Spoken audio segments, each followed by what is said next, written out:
coming out from Marcus.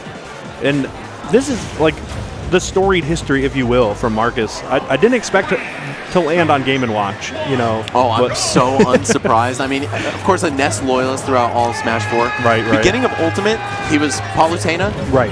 Had a brief Diddy Kong era, and then he was like, man, I have to think too hard with these characters. Like, I actually have to outplay my opponents a lot.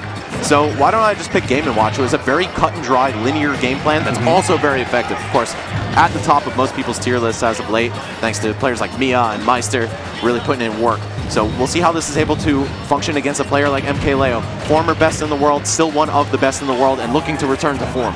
Right, and it was a bit of a rough start. I think Marcus kind of ran away with a little bit of the momentum, kept Leo in the corner, and tacked on the damage, but this is exactly what Leo's waiting for. Of course, the Arsene charge is going to help even it up, and already 53 just from a very small opening as well. So just about even here, but good stuff. The up Bs from Marcus are really good and like preventative, but a bit of ambitious up smash there. And we were talking about the linear gameplay from Game & Watch. Marcus, definitely a linear player as well. And I mean that as a compliment. This guy plays like the best Elite Smasher you'll ever run into. Like a pixel-perfect version of it. And he's done that across multiple Smash games. So I'm very curious if MkLeo can figure this out in time. Just throw another one out. Why not? Right. That's honestly a really good option right there, too, because it kind of forces the jump and then punishes the jump, too. And I like me some gambling. That's all. The 3 was not exactly what he was hoping for, but still a really good option there to go for the throw. And footstool down guns is such a neat implementation right there to get out of that spot. Yeah, we were talking about it for Zero Suit Samus, but Joker, another character whose out-of-shield options are typically in short supply. So I love seeing evolutions like that. Either way, MkLeo, I mean, he's got so much experience against Meister specifically, but just Game & Watch in general. There was also Reggie, who still plays to this day in Mexico. So not unfamiliar territory for him, but still, the fact that Marcus is keeping it this close is quite impressive, especially for a player who doesn't come out all that much. Right. It's going to be tough to get off of the ledge here. Still about half of a meter for Arsene. I like this idea, though. Good route to kind of stall for time. The down gun's not working out, but the forward tilt also not taking the stock at 135 after the hit. That should do it for sure, though. Good stuff. Runs out the meter. Down to the last stock, though, Max. It's going to be a tall order. For sure. I'm thinking MkLeo is certainly the favorite for this game 1, and of course the set. But even still, I could see Marcus bringing this back. Game & Watch is such a terror off stage. Joker, his recovery is pretty damn good, but there are still ways to exploit it. If you're good at edge guarding tethers particularly, you can make this character's life hell. Wow, I love that approach with the down guns. Again, it's pretty hard to punish, even with the Game & Watch up special. It just doesn't really work out. You kind of get hit by the guns. It's going to be hard to get that punish out of shield. I love the pressure right there. Goes for another one, too. You know what I'm saying about this Elite Smash thing? Yeah, I get it now. I get it. Right. But, like, technically there's no downside to him doing that because Leo has to reel in on the tether. He's going to be stuck on the ledge for a couple frames. Stuff like that. Marcus, he doesn't mind. It doesn't have to look pretty. It just has to win. That's such a good way to put it, too. Like we said, function over form. Yeah.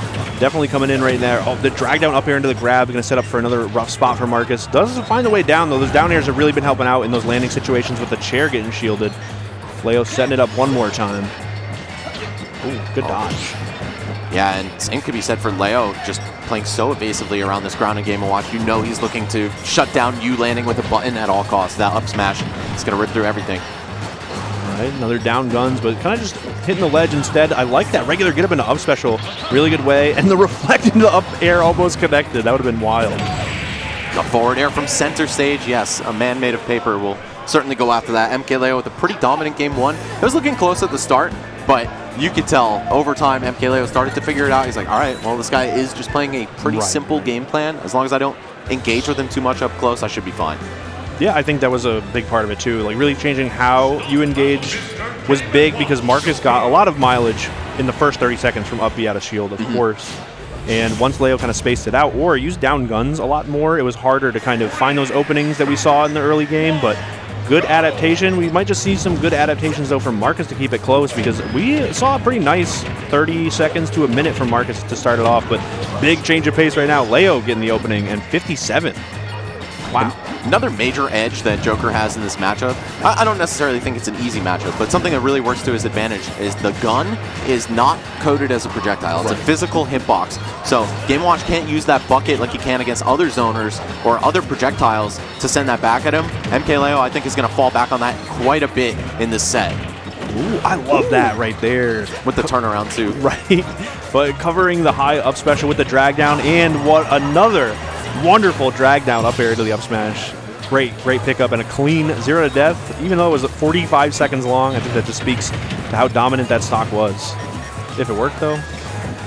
He is rolling the dice on these judgments so many times. I mean, it's only a matter of time before he does get rewarded with a 9, right? Oh my god, Leo playing with fire, but threading the needle just barely. It's a little bit of damage started as well, trying to extend this lead. Okay, oh wow. Really great follow-up right there. Leo also really good dodging on the forward airs from Marcus as well. I love the reflectors too. Seems like all of the defensive options are working out. Finally, though, hitting the shield, maybe a little bit too ambitiously, it gets the up special. But with that Arsene, you know, kind of forcing the issue right here. Marcus is going to have to make something happen, but can't get too crazy with, you know, maybe some of these approaches. Forward tilt also a little bit too crazy, but Leo taking it easy. Yeah, surprised he didn't go for a big punish there, just opting to reset to neutral. The one thing I'll say is I like how Leo has chosen to use Arsene pretty defensively. Right. It's like, oh, my gun that you can't reflect is now even better. Okay, no reason to run in and potentially waste my meter getting hit trying to create some big offensive opening. I'll just extend my lead a little further. Right, that and the counter on the up air also, too, is what we've seen more than some of those big Arsene aerials. Finally, though, Marcus fighting back with the forward air off the ledge, trying to wrestle center stage, but even these little hits like the up specials and the up airs are good as long as Marcus doesn't take too much damage or any big hits. 139, though, on Game & Watch. The throws are starting to be a problem as well on the horizon. So we'll see if we can make something happen. I'm liking that regular get up into the up special. It's pretty slick. Yeah, for real, it's pretty hard to punish that. The window is very small. Okay, forward till there it is, one more time. Just kind of holding forward. Marcus was like really tracing Leo off of the ledge right there too, and this is a huge opportunity to make something happen with an early percent combo here. Oh wow, big grab. Set up for the chef on the ledge too.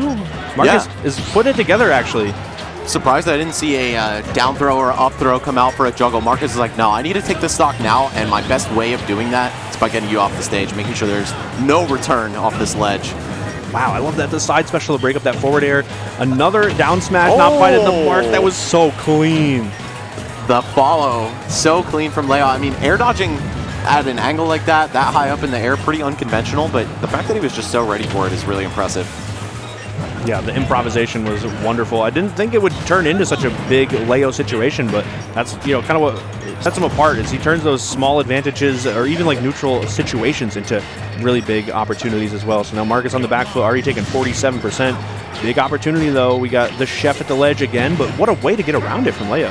Still did get hit, but this is exactly where Gauntz feels most comfortable, where Marcus feels most comfortable. Sitting there, spamming one button where you can't do a damn thing about it. It's going to even up the stocks, and hold on, big opening here, but Leo, I think that was SDI up out of the neutral air. Again, almost nobody in the world with as much Game & Watch experience as this guy. What? That, he was looking for a 9. Surely. No one does the down throw chef. I don't think that's... It was swag, though. It was sick, actually. You should start doing it, maybe. But Leo going for the dash tag looked like, but Gauntz had the shield up in time. You got me doing it now. Marcus taking that forward air center stage. Arsene we're going to have to worry about as well. Like I said, the reflector's been huge. Even the side specials, although they're not hitting, a lot of damage you have to worry about as well. And, of course, that back air that Leo's lining up right now, too. Ooh. Oh, that was so smart. Barely shields that. All right. Marcus with a chance to take a game, but it's all going to get shut down. That raw back air coming out from Leo, shutting down his hopes and taking a 2-0 lead in the set.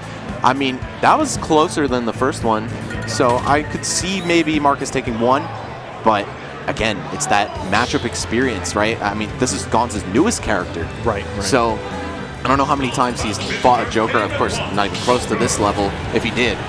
Like, the experience that Marcus has in this matchup, I feel like Leo has played more matches against Game & Watches whose tag starts with M than, you know, the other way around. Like, it's impossible to have so much experience as someone who is has such a storied history as Leo.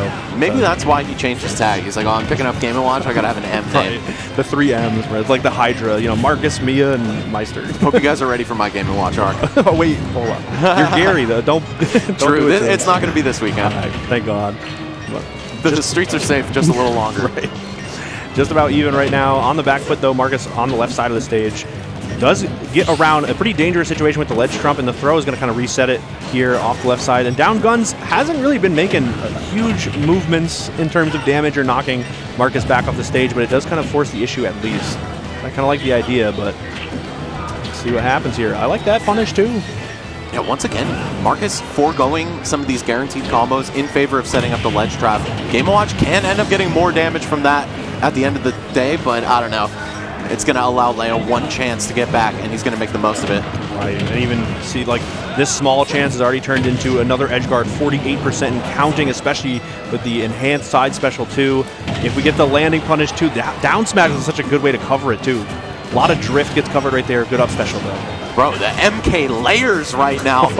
Knocking him off stage, immediately going for that trump. The drag down up air into up smash. You've seen it 1,000 times. You'll see it 1,000 more. MkLeo up 2 stocks at this point. I don't know, man. This might be over. Yeah, it's going to be tough right now. That being said, Marcus still did come down with a little bit of fire, a little bit of passion off of that platform. It's going to be very hard, though. These punishes from Leo are phenomenal. And oh my god, you have to get out of there. Those loops! Playing Minecraft creative mode right now. Bro, he's just inventing stuff. I love that, though. The raw up air to get another drag down while still on the platform with very limited lateral space. I was so damn impressive from Leo. Looking to close this out 3-0. Although, if this game has a sense of humor, it'll give Marcus the 9 on the next stock if he manages to kill Leo here. Maybe a couple. We might need a couple, like a few perhaps, but it's going to be tough right now. The back airs and the forward airs really keeping the pressure up off stage, and Leo will do it with the elbow bump to seal the deal. And it was a fun set, but it really did just come down to a lot of experience from Leo, looking so comfortable in pretty much every situation. And Marcus maybe just wasn't that lucky today. No, I mean, you definitely need something in the air to take a set against MkLeo, right? Such a titan of this game and the previous one. The GOAT for a reason. Even if he's been going through a bit of a rough patch in terms of results, this is still not a player that really anyone can say they're looking to fight in bracket, right? So